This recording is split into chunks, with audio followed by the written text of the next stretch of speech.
Boa noite a todos, que a paz de Jesus continue nos envolvendo. Bom, vamos gravar mais um vídeo da série, dos recursos do cristão. E a gente pretende encerrar essa série, vamos dizer assim, com esse vídeo de hoje. Não que tenhamos esgotado o assunto, não se trata disso. São temas tão importantes que quanto mais evolui o nosso pensamento, quanto mais pesquisa fizermos, quanto mais estudarmos, mais eles se aprofundam. Então não se trata de que aqui tenhamos esgotado, toda a possibilidade de refletir, mas já temos aí bastante material para refletirmos. Hoje nós vamos falar sobre a prece.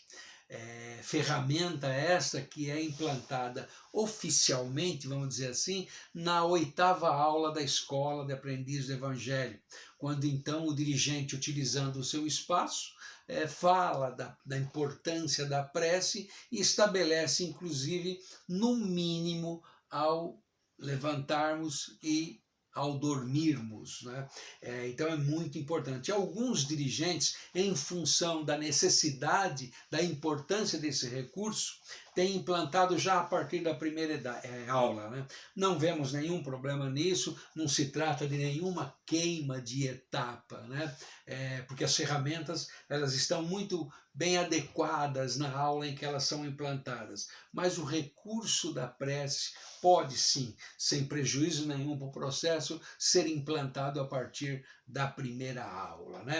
Bom, a prece ela é muito importante e a gente vai estar colocando aqui algumas razões, além das quais já estão descritas no capítulo 58 da nossa apostila Iniciação Espírita, que formam a aula 109, que é a aula dos recursos do cristão.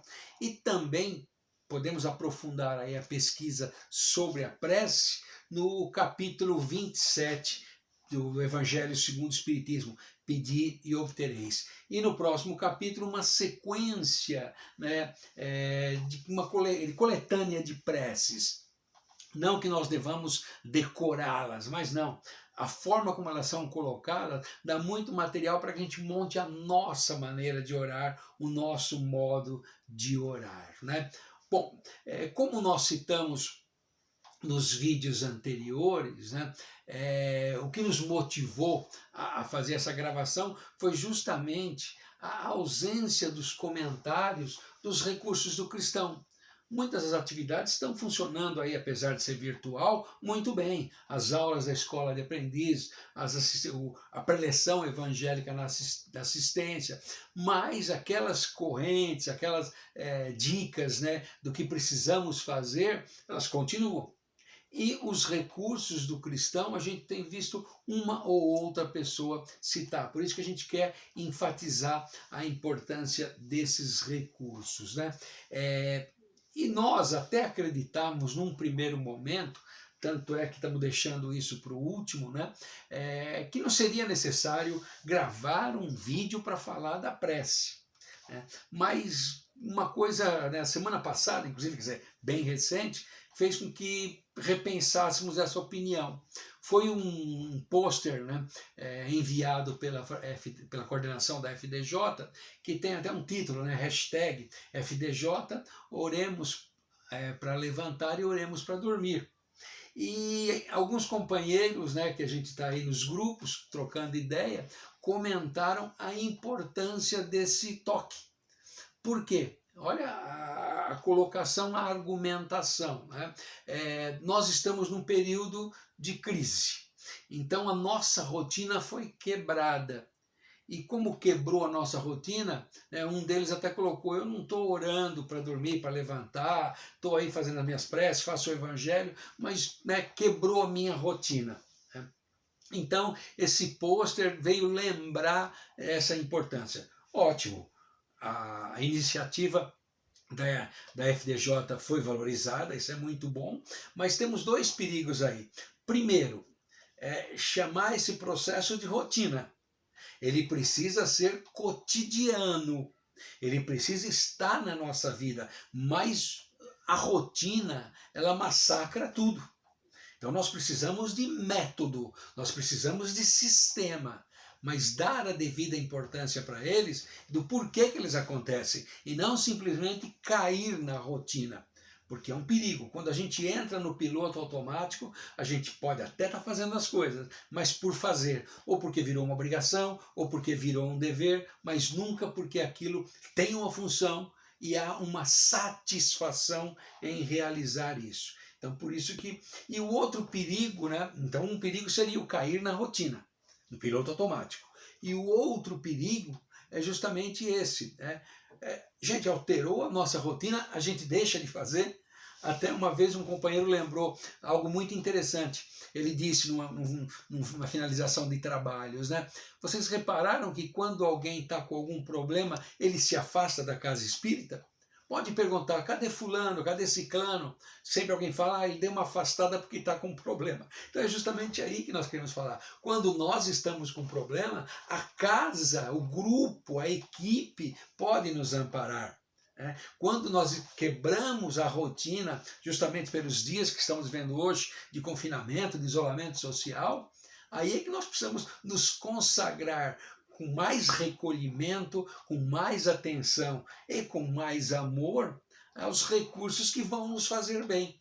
Então, por isso que a gente refez aí o nosso pensamento e não, vamos estar conversando sobre a importância da prece, né?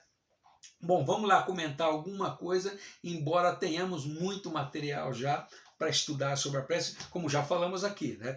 Principalmente o material que está na nossa apostila, da aula 109, e também do capítulo 27 e 28 do Evangelho segundo o Espiritismo. Fora os oradores, né, como Haroldo, o Divaldo, que fala muito bem, né, da propriedade da prece. Mas quando nós fazemos, né, iniciamos a aula 14 da Escola da Aprendiz do Evangelho, se inaugura uma nova etapa ali, que é quando a gente entra em contato com a vida de Jesus. Na minha opinião, a fase mais espiritualizante da escola. E é fácil explicar isso, porque se essa escola de aprendiz do Evangelho, uma escola iniciática, que forma discípulo de Jesus, a sua importância avulta justamente nesse período, a partir da aula 14 até a aula 45, quando a gente entra em contato com a vida do Mestre. Quando a gente entra em contato com a enorme egrégora, com a forma pensamento que Jesus deixou pela sua passagem aqui no planeta. Então é muito importante. E a gente também nos é apresentado o livro Redentor.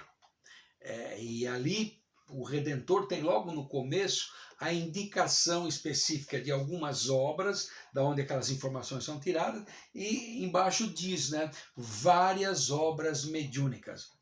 Temos uma boa dose de certeza que uma dessas obras é o Harpas Eterna, né?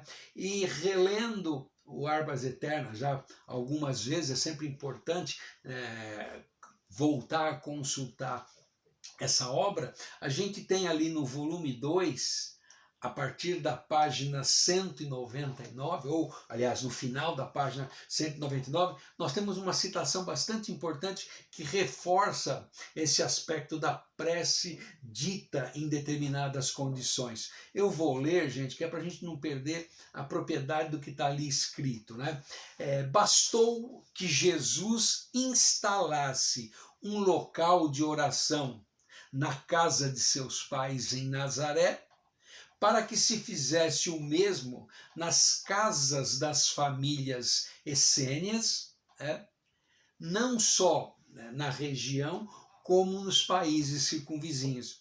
Esta harmoniosa corrente de amor e de fé, espargida como um fogo purificador por toda a Palestina, foi a onda mágica na qual Jesus desenvolveu a sua vida.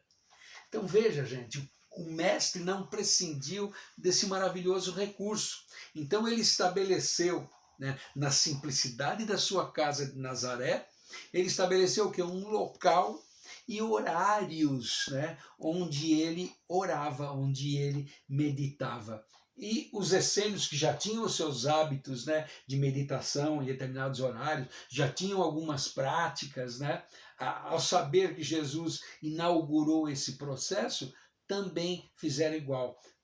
E isso fez o quê? Como disse aí, né?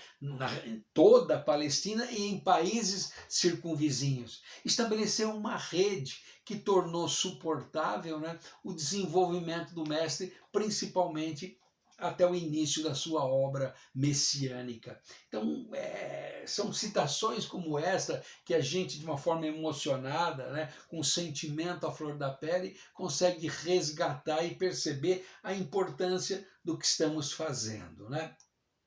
Bom, a gente pesquisando sobre a prece tem coisas assim muito simples, mas que vamos lembrar aqui agora, né? Quando a gente ora sinceramente, portanto, é necessário, né, que o nosso pensamento esteja ali e não seja só uma fórmula lida numa coletânea ou um Pai Nosso, né, decorado. Então não é recitar o Pai Nosso, e sim sentir o que está falando, né? Nós sacamos aqui algumas informações importantes, né? Sintonia com os planos que sustentam o nosso trabalho redentor aqui no planeta. Então vamos lá. Nós temos um trabalho de autorretenção, né, que é buscarmos aí o autoconhecimento para, né, fazer as mudanças, as transformações necessárias rumo à nossa autoeducação. Então esse é o papel aí da nossa encarnação. Reencarnamos para nos tornar melhor e ao nos tornarmos melhor, deixar o planeta melhor do que a gente encontrou. Então essa é a nossa destinação gloriosa, né? E isso a gente estabelece antes de reencarnar. A obra de André Luiz está repleta de exemplos como esse, um projeto, um plano. E ao orarmos, a gente sintoniza com esse plano. É como se a gente fizesse constantes, cotidianas consultas a esse plano, né? Bom, também podemos ler alcançar um estado íntimo de assimilação dessas ondas que infinitamente, que constantemente descem até nós. Então é isso, do alto, do plano elevado, do plano espiritual superior, a todo instante desce na nossa direção energias sutis, energias puras que alimentam o nosso ser, respiração da nossa alma. E a gente se torna refratário porque comunga só com os interesses da materialidade. Ao orarmos, ao nos abrir a possibilidade de orar, a gente consegue assimilar essas ondas, né? Também pudemos averiguar, nos tornamos suscetíveis à bondosa e, achei interessante, qualificada assistência dos nossos mentores. Então, os nossos mentores têm aí uma tarefa, um trabalho de nos amparar, de nos socorrer, de nos reerguer, de indicar o bom caminho, se alegra com as nossas boas decisões, se entristece com as decisões não tão felizes. E quando a gente abre, né, a mente para a oração sincera, é o espaço que eles precisam para pegar aquela predisposição que a gente tem ao bem, né, e fazer com que a gente entre novamente no caminho reto, né, do discípulo de Jesus. Também lemos algo interessante: abastecimento do espírito e conservação do bom ânimo. E essa citação aí de respiração da alma é de Gandhi. Gandhi dizia que a oração era uma respiração para o seu espírito. E que quando por qualquer razão ele deixava de orar, é como se faltasse o oxigênio para o espírito. Então acho que é uma ótima figura, né, para a gente perceber que através da oração nós reabastecemos o espírito. E para quê? Para conservar o bom ânimo. E como Emmanuel lembra em várias mensagens, o que tem nos faltado é isso, é o bom ânimo, é a alma naquilo que nós fazemos, né? Também nessa pesquisa a gente leu alguma coisa e ouviu alguma coisa de companheiros da doutrina, pesquisadores sérios, né, que diz o seguinte: gente, nós não precisamos de horário pré-estabelecido ou mesmo criar condições específicas para que a prece dê certo. Basta ter pensamento firme, basta se recolher e ter sentimento de amor. Vejam, o que ele pede aí, basta, como sendo suficiente, é justamente o que tem nos feito falta. E justamente em períodos como esse, a gente não tem pensamentos firmes. Hoje nós estamos aí numa espécie de síndrome do pensamento acelerado. O recolhimento, a gente também está muito agitado, a gente está muito, mesmo confinado dentro do lar, a gente está ali buscando o que fazer para se distrair. E isso não nos permite esse recolhimento. E sentimentos de amor é o que a gente está podendo refletir e experimentar agora. Então vejam que quando você cria um método mínimo de orar, ao levantar e orar para dormir, tem razões muito claras que satisfazem o nosso raciocínio. Quando a gente levanta, vamos usar aqui uma metáfora, a gente veste o corpo e vai ter aí, via de regra, 15, 16 horas, uma vida de relação, exposto a todo tipo de impulso que prende o nosso pé na matéria. São muitos os impulsos, que mexem com os nossos 5 sentidos, no sentido material. E quase nenhum ao longo dessas 15, 16 horas que nos lembre que somos espíritos. Então, quando a gente estabelece, pelo menos antes de iniciar a nossa jornada no dia, um momento, aí sim para se recolher, aí sim para firmar o pensamento, e aí sim para colocar à disposição do alto aquela capacidade amorosa que temos, alguma coisa passa a acontecer. Então, ao levantar, é muito importante essa prece, porque nós vamos nos preparar para 15, 16 horas, em média, de relacionamento com a matéria, com as provas, com as expiações e com várias tentações. Então, orar e vigiar. Então, se nós quisermos estar vigilantes, precisamos estabelecer esse contato com planos espirituais superiores, com entidades superiores e abrir a possibilidade de uma maior conexão com a espiritualidade. E ao dormir é justamente o contrário, a gente vai se desvestir do corpo, enquanto ele fica lá no estado vegetativo sendo realimentado, a nossa alma vai viver intensamente. E no dia seguinte a gente não lembra nada disso, mas ela viveu, temos inúmeras informações da intensidade com que vive o nosso espírito. Então a gente vai entrar numa aventura como essa, que pode ser fantástica, sem nenhum preparo. Então é justo, é necessário que a gente se recolha mais uma vez, firme os pensamentos e coloque todo o sentimento possível que já desenvolvemos a serviço dessa vida muito mais intensa que vamos ter. Então, gente, tem muito mais material que podíamos estar falando com a prece, mas acreditamos aqui já ter muita coisa para nossa reflexão. Vamos analisar, vamos usar esse pôster aí que os companheiros da FDJ nos mandaram, porque ali tem toques interessantes, resgatando a necessidade de orarmos ao levantar e ao dormir. Então, mais uma vez, a gente agradece a todos, que a paz de Jesus continue conosco e que tenhamos aí uma ótima semana pela frente com muitas realizações. Que assim seja.